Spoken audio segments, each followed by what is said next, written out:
Good morning everyone, welcome back to my channel. Digha থেকে ফিরেছি 4 দিন হলো, আর আজ সকাল হতে সবার আশীর্বাদ নিয়ে বেরিয়ে পড়লাম কলেজ এক্সকারশনে হায়দ্রাবাদ যাওয়ার জন্য। ট্রেনে উঠেছি ওই 10-15 মিনিট হলো, আর এখন বাজে সকাল প্রায় 8টা 50।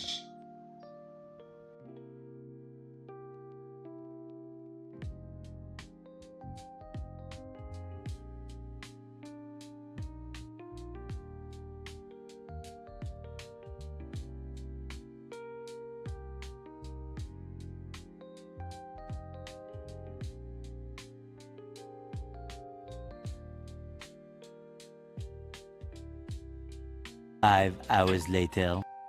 এখন বাজে দুপুর 12:30। লাঞ্চের সময় হয়ে গেছে, আর আমাদের লাঞ্চ চলেও এসেছে। লাঞ্চ কমপ্লিট করে আবার দেখা হচ্ছে তোমাদের সাথে। A few moments later. আমার একটা অভ্যাস আছে জানো তো, আমি একা বসে খেতে পারি না। মানে আমার সবাই মিলে একসাথে বসে খেতে খুব ভালো লাগে। তাই আমি একা কোথাও জার্নি করলে এই অভ্যাসটাই আমাকে সব থেকে বেশি কষ্ট দেয়। জানি না এটা ভালো অভ্যাস নাকি খারাপ, কিন্তু আমার এরকমটা হয়। এরকম তোমাদেরও কাদের কাদের হয় আমাকে কমেন্ট করে জানিও। One good eternity morning. later. আগেই সরি যে কাল রাত্রিবেলায় তোমাদের সাথে কোনো কিছুই শেয়ার করতে পারিনি। এক তো রাত্রিবেলায় চারিধারের কোনো কিছুই দেখা যাচ্ছিল না, আর দ্বিতীয়ত এই ট্রেনটা এতটাই বাজে যে রিজার্ভেশন কামরাতেও অন্যান্য সবাই ঢুকে পড়ছে। রিজার্ভ করা সিটে সবাই বসে পড়ছে, আর তুলতে গেলেই ঝগড়া ঝামেলা লাগিয়ে দিচ্ছে। সত্যি কথা বলতে কাল সন্ধ্যে থেকে নিজের লাগেজ আর নিজেকে পাহারা দিতেই পুরো রাতটা চলে গেছে। একটুকু ঘুম হয়নি, তাই তোমাদের সাথে শেয়ারও করা হয়নি।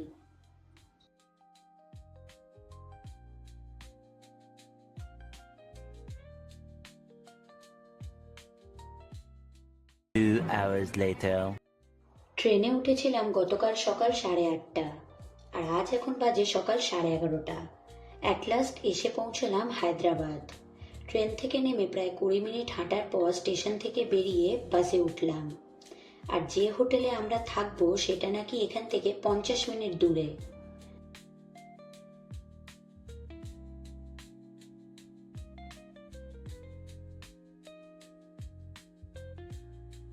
1 hour later. ফাইনালি এসে পৌঁছলাম হোটেলে। এবার উপরে রুমে গিয়ে ফ্রেশ ট্রেশ হয়ে আবার হয়তো নিচে আসবো। রেস্ট করা এখন আর হয়তো হবে না, কেননা লাঞ্চ করে বেরোনোর আছে।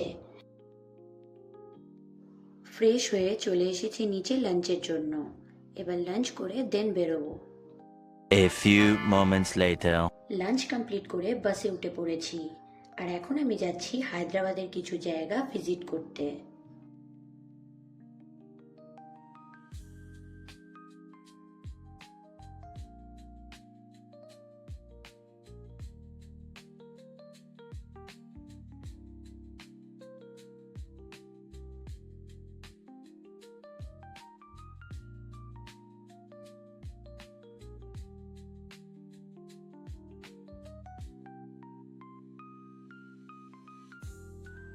ফার্স্টেই আমি চলে এসেছি বিড়লা মন্দির, আর অপূর্ব সুন্দর এই জায়গাটা।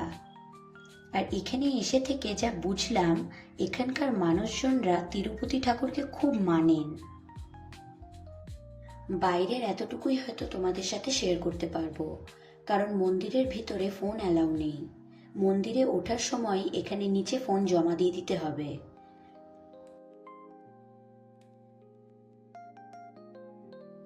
মন্দির ভিজিট ডান করে এবার আমি যাব আর একটা জায়গায়।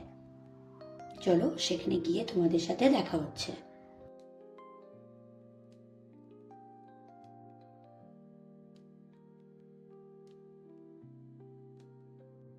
অ্যান্ড ট্রাস্ট মি ফ্রেন্ডস, এই জায়গাটা দেখলে তোমাদের চোখ না একদম কিছুক্ষণের জন্য পুরো দাঁড়িয়ে যাবে। অসাধারণ একটা জায়গা, লাইটিং থেকে শুরু করে সব কিছুটাই একদম পারফেক্ট।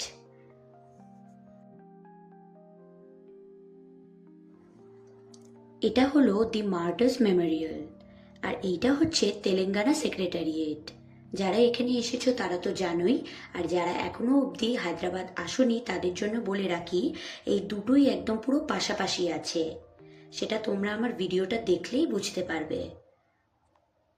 যাই হোক, গতকাল থেকে যে দিনটা শুরু হয়েছে অ্যাট লাস্ট হয়তো এখন গিয়ে শেষ করতে পারলাম, ব্লগটা শেষ করতে পারলাম। আজকের মতো ভিডিওটা এখানেই শেষ। এবার হোটেলে গিয়ে ফিরে ডিনার করে একটু রেস্ট করে নিই। দেখা হচ্ছে নেক্সট একটা ব্লগে। ততক্ষণের জন্য সবাই সুস্থ থেকো, ভালো থেকো, সাবধানে থেকো। আর আমার ভিডিওটা যদি ভালো লেগে থাকে তাহলে প্লিজ একটা লাইক অ্যান্ড শেয়ার। আর আমার চ্যানেলটা যদি এখনও সাবস্ক্রাইব করা না থাকে তাহলে প্লিজ সাবস্ক্রাইব করে দিও।